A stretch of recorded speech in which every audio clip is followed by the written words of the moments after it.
Paradigm shifts what has been preached, and there's shiftings that's going on now in the subterranean area that's causing what? Earthquakes.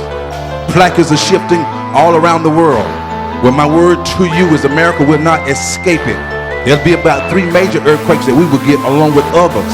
And in place that we never dreamed of that would happen, like the state of Florida. Anybody hear me? Up Missouri, the Madridian fault, Texas, California, Mexico will get hit at the same time. Matter of fact, that part of that state of Mexico would actually tip and it will not go back like it was. Hello, well, just listening at my phone 4:15 this morning, listening at some voice messages, and another girl down south calls me and say she was trying to swim out of water in Florida. Y'all hear me? Hello, because the word of the Lord came to us in 89. Laying in our bed, God catches us down in the spirit. We go underground in the subterranean parts of Florida. As we traveled south, we looked at the texture of the earth and the soil. And a lot of that texture was like jello, and some of it was hard, which actually makes this state earthquake potential. Hello, somebody. It's necessary that huge sinkholes and that the parts of the earth right here in Florida could actually tip and drown many, and it will. Hello, we're just talking to Apostle McCoy this morning. He called me and said, hey man, I had a dream about water. I say, man, everybody's dreaming about water. Well, he told me that the Lord unctioned him in the spirit to tell his folks to pack a suitcase, because when things start to happen, you're not going to have a long time to do what you got to do. How many hear that?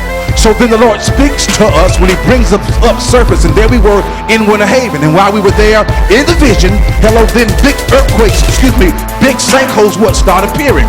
Well, the Lord, after that, immediately the whole thing switches, and we look, and folks were fishing down in houses that were actually still submerged up underwater. Everybody all right? So the Lord spoke and said, well, the timing of it, and shortly after you see the sinkholes in Winter Haven, then it's not far. How many hear that? So that's our warning and our signal to stay visual, hello, and keep our ears open. How many hear that? So right now we got to seek the Lord more than ever, because things going to happen suddenly. Somebody say suddenly.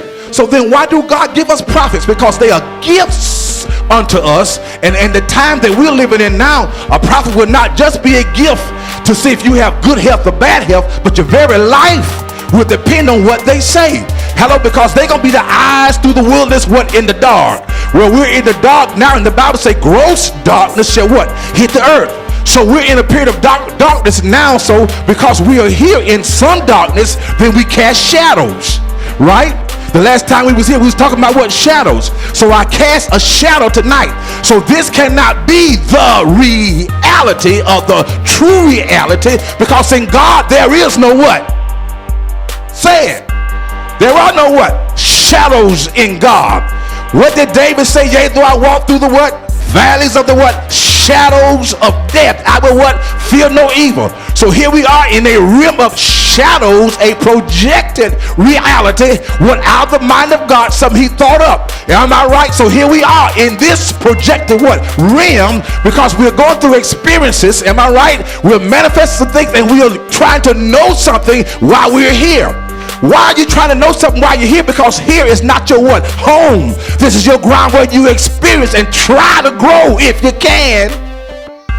Hello, somebody. Grow how? Not in size. Hello, but in your spirit there has to be a change, and God tells you how he is. Well, how is your father? When you grow up, you should look and act like him.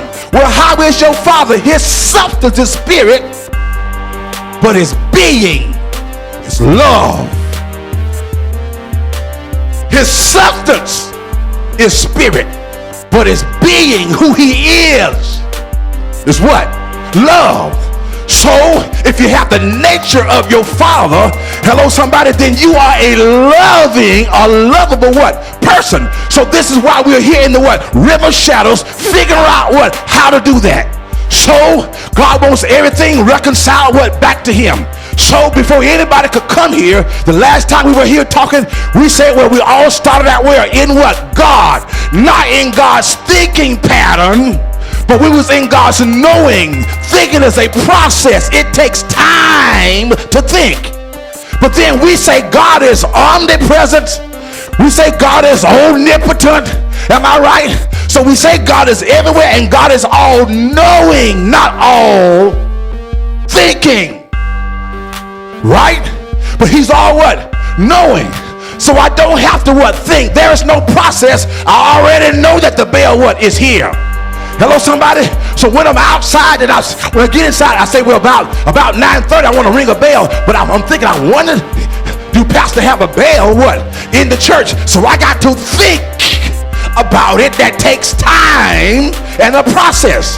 But then when I already know, ain't nothing to what? Think about. I know the bell's there. So when God started out, there was no thinking process, because he knew what? Everything.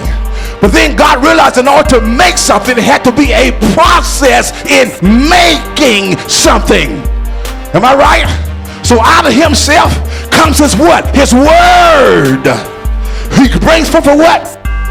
In the beginning was the word was with, and the word was. What are words? They are audible what? Thoughts.